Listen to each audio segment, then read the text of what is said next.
El cliente no quiere firmarme el contrato de corretaje. Entonces, ¿cómo aseguro el pago de mi comisión? Quédate unos segundos y te lo contaré.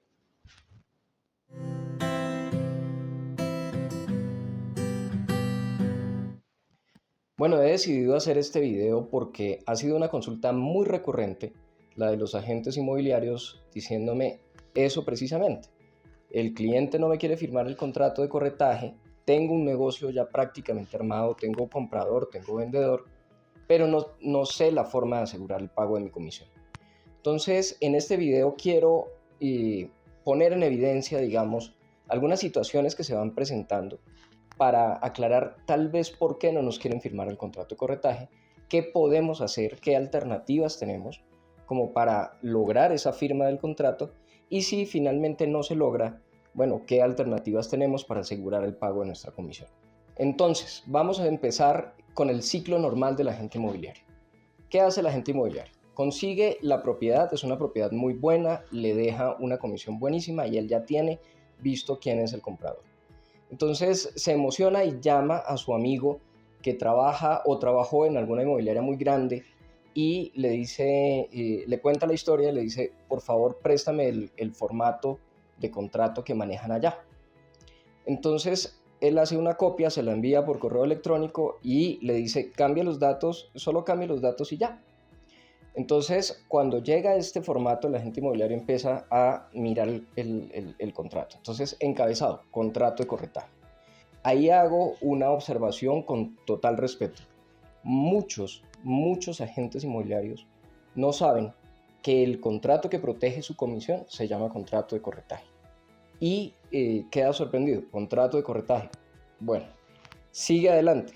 Entre los suscritos a saber, fulano de tal, mayor de edad, domiciliado y residente en esta ciudad, identificado con cédula tal, que en adelante se va a llamar el corredor inmobiliario y por otra parte, fulano de tal, mayor de edad, domiciliado y residente en esta ciudad, que va a llamarse el contratante, hemos celebrado el contrato con base en los artículos tales y tales del Código de Comercio. ¿Qué dicen esos artículos? No lo sabe, no lo sabe y se queda como preguntándose qué será eso. Y sigue leyendo y de repente eso se vuelve muy jurídico, son 5 hojas, llega la primera y dice, bueno, finalmente si esto hacen en la inmobiliaria que tiene tanta fama, pues yo voy a hacer lo mismo. Entonces voy a llevarme estas 5 hojas a que me las firme mi cliente y ya con eso aseguro el pago de mi comisión. Entonces el agente inmobiliario se va donde el cliente y vamos a pensar que el cliente es una señora que se llama María, que tiene más de 50 años y ella quiere vender su única propiedad, la quiere vender para comprarse un apartamento más pequeño, porque de pronto los hijos ya se fueron, se quedó sola y quiere un apartamento más pequeño. ¿Qué pasa con María? Llega el agente inmobiliario emocionado y le dice, ya tengo el comprador, este negocio lo hacemos este mes. Ella feliz y le dice, pero por favor fírmeme este contrato, pues para que tengamos claras las condiciones entre los dos. Y ella dice, bueno, está bien. Y empieza a leerlo, contrato de corretaje. Le pregunta al agente inmobiliario, ¿qué es corretaje? ¿Qué es el contrato de corretaje? Y él no le sabe responder.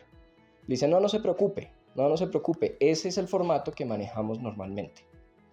Eso no está diciendo nada. Sigue la señora leyendo, entre los suscritos a saber, mayor de edad, domiciliado y residente, y ya en ese momento se bloquea y dice, esto tiene que revisarlo un abogado.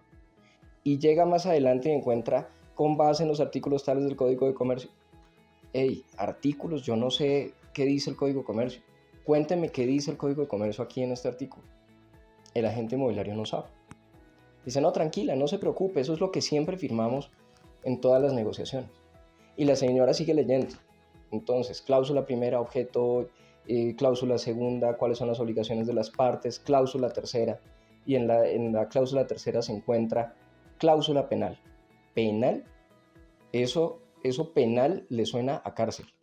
¿Sí? No es así, no es así. Pero he visto la reacción de mucha gente cuando encuentra una cláusula penal. Entonces dice, cláusula penal, y le pregunta al asesor inmobiliario, ¿qué quiere decir la cláusula penal? ¿Por qué penal? ¿Por qué penal en esto? Y cuando la ley dice, la parte cumplida le deberá a la parte incumplida la suma de, en caso de incumplimiento de alguna de las obligaciones de este contrato. ¿Cómo así? O sea, esto es como una sanción, hay plata, me nombra la palabra penal que me pone a la defensiva. ¿de qué estamos hablando? Le pregunta al agente inmobiliario y él no sabe qué responder.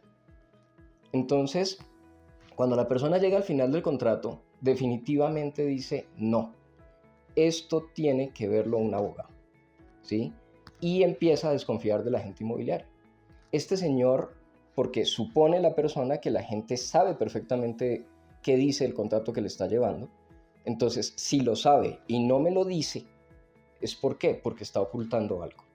Entonces se genera toda una relación de desconfianza entre los dos.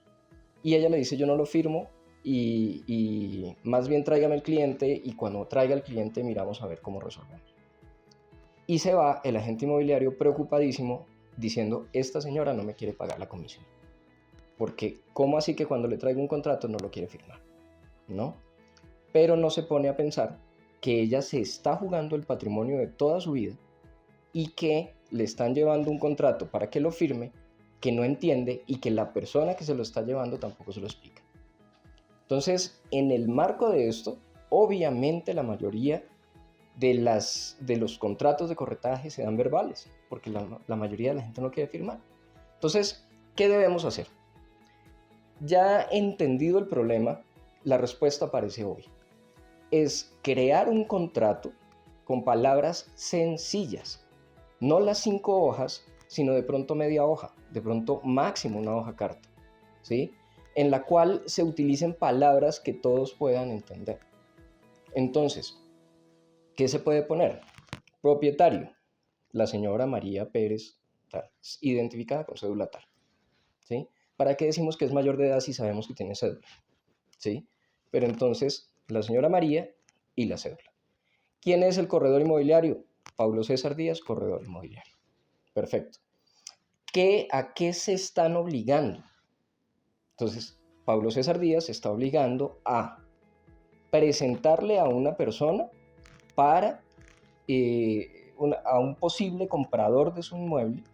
¿Cuál inmueble? El inmueble ubicado en la carrera tal, con matrícula inmobiliaria número tal. Ojo, las matrículas inmobiliarias, que son el número que sale en el certificado de libertad, es como la cédula de cada propiedad. Es súper importante tenerla siempre clara en todos los contratos. Entonces, la matrícula inmobiliaria número tal, dirección tal, que es propiedad de la señora María. Listo. Entonces, ¿cuál es mi obligación? Presentarle un comprador y que se haga efectiva precisamente esa venta. Bueno, ¿cuál es la obligación de María? Bueno, honorarios. Si se da la venta de la casa de matrícula inmobiliaria número tal, entonces la señora María le pagará a Pablo César Díaz el valor equivalente al 3% del valor de la venta. ¿Pagaderos cómo? En caso tal que la venta se haga en cuotas, se pagará de manera proporcional en la medida en que vaya recibiendo el dinero dentro de los 2 días hábiles siguientes. Eso lo entiende todo el mundo. Perfecto, entonces ya tengo cuál es mi comisión, cuándo me la tienen que pagar en esos 2 días, ¿sí? ¿Qué es lo que yo tengo que hacer? Presentar 2 personas y está configurado un contrato de corretaje, ¿sí? Y puede uno prever algunos eventos. En el evento de que la persona se retracte de la venta, le reconocerá al agente inmobiliario el valor equivalente a los gastos en que incurrió, por ejemplo, ¿sí? Y pónganlo claro, ¿cuántos son los gastos? En un valor que es de 200, 300 mil pesos, no sé, lo que quieran pactar. Entonces, cuando la señora María va a leer eso, primero al agente inmobiliario le queda muy sencillo explicarle ese contrato, ¿sí? Y cuando ella lo va a leer, no va a tener dudas, ¿sí? Entonces va a ver lo sencillo y uno le dice, yo le dejo una copia a usted para que usted tenga la seguridad de lo que yo me estoy obligando y yo me quedo con una copia. Ahora, la señora María no entendió una parte. Dígale con total tranquilidad que esa parte se va a cambiar en un lenguaje sencillo para que lo entienda. Y empieza a indagar con ella cómo entiende esa parte. Y lo cambia. ¿Sí? Los contratos son modificables cuando se entienden, ¿sí? Y se puede hacer esa modificación.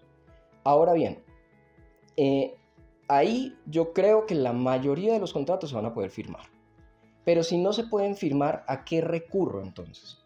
Entonces, debo recurrir a pruebas que tengan esos elementos. que tengan, ¿qué estoy haciendo? Estoy comercializando una casa que es la casa de dirección tal, de matrícula inmobiliaria tal. ¿Dónde lo dejo? De pronto en un correo electrónico, ¿sí? Entonces, mira, con base en lo que hablamos que día para hacer la venta de tu casa que queda ubicada en tal lado, de matrícula tal, te comento que ya tengo un cliente y quisiera ta. Eso, ahí ya voy diciendo, la otra persona dice, ah, qué bien, no, yo espero el cliente. Se va creando una, una prueba de que había un contrato y que se está materializando de alguna manera. ¿Cuál es el problema de esto? Que muchas veces no se deja constancia de elementos básicos. Por ejemplo, ¿cuándo me tienen que pagar la comisión? Muchas veces hay correos electrónicos que dicen que mi comisión es del 3%, pero no dice cuándo me la tiene que pagar. Y si no me la dice cuándo me la tiene que pagar, se vuelve una obligación natural, se llama eso. Entonces, yo le debo esa plata, pero se la pagaré alguna vez, ¿sí?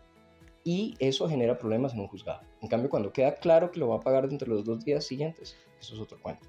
Se puede ir recopilando por medio de WhatsApp toda esta información y se va armando el contrato, ¿sí? Y tenemos otra forma que sería también a través de una oferta de compra, una oferta de servicios, que la explicaremos en detalle en el taller que vamos a hacer el 16 de noviembre.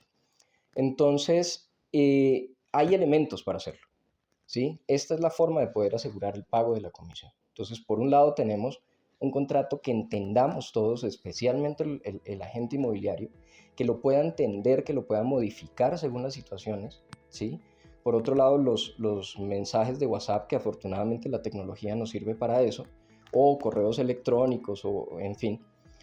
Y tenemos también el tema de las ofertas de servicios. Entonces, 3 elementos que tenemos allí. Ahora bien, ¿con tener este contrato del que estamos hablando es suficiente? ¿Con eso tengo garantizado el pago de mi comisión? No, no. Es muy importante las pruebas que se van dando del cumplimiento del contrato. ¿Qué quiere decir eso de las pruebas del cumplimiento? Mire, ¿yo qué tengo que hacer? Presentar 2 personas y tengo que esas 2 personas hagan un negocio. ¿Un negocio de qué? Una compraventa inmobiliaria. Entonces, cuando yo voy a reclamar porque no me pagan mi comisión, yo llevo el contrato en la demanda, pero también llevo los WhatsApp que dicen, eh, le voy a presentar al señor Rodrigo Pérez el día tal, bueno, en fin, toda la prueba que yo tenga de que le presenté a ese señor, y efectivamente el certificado de libertad y tradición, que es el que prueba las ventas, ¿sí?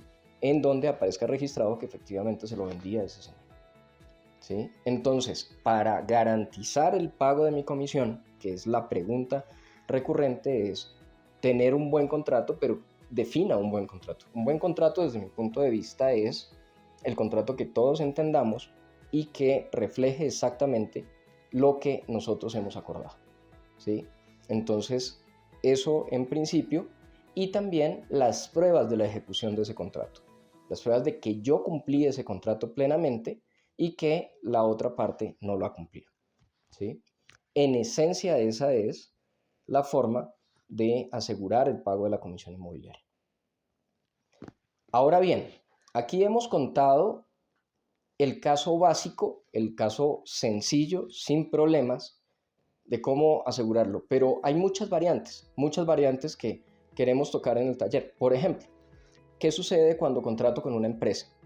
Cuando contrato con una empresa hay mucho riesgo y vamos a hablar de eso en el taller. Vamos a hablar también qué pasa si hay una propiedad que le pertenece a 5 personas. Es una herencia, le pertenece a 5 personas y yo solamente estoy hablando con una de ellas. ¿Cómo se obligan las demás?